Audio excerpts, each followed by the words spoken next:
Hi, home church. So this week we're wrapping up our series on relationships.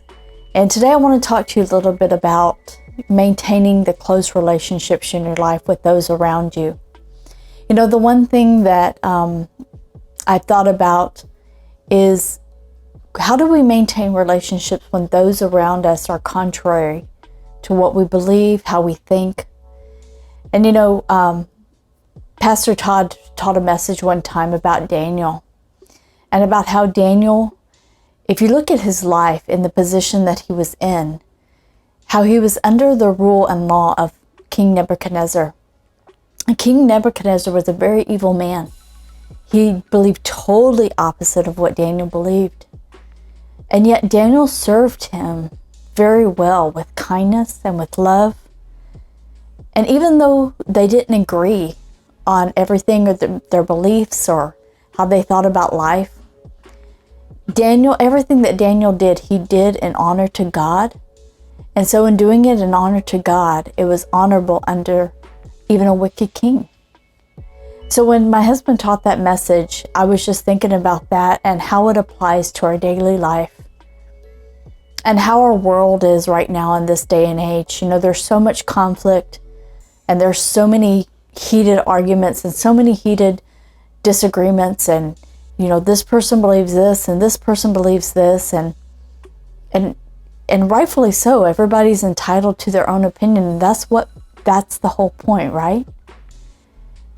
And a lot of times when we come into relationships with those closest to us, we have a tendency to think that we have to agree on everything. We have to think exactly the same.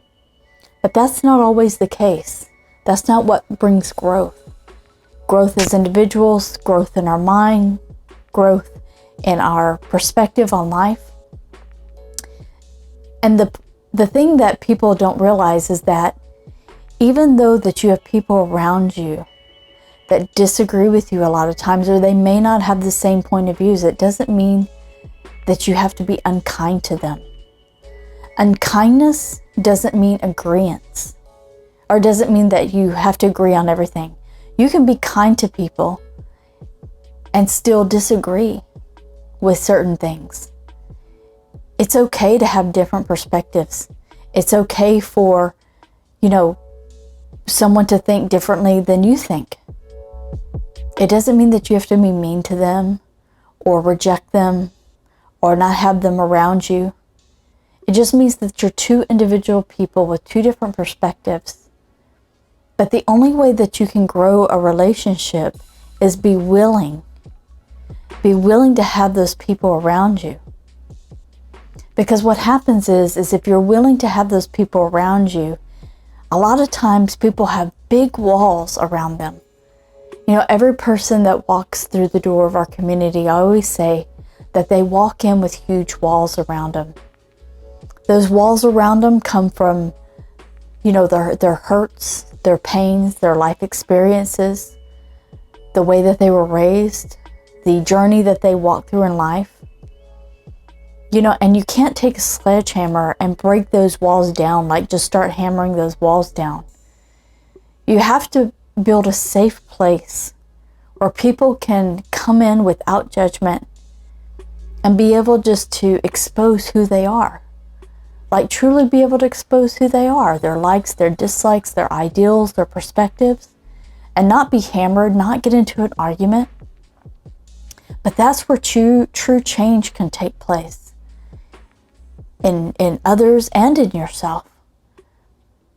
Because when you allow that space and you allow that safety, then it allows God to come in and do what He so masterfully does, which is bless the entire situation, bring healing, bring wholeness, right?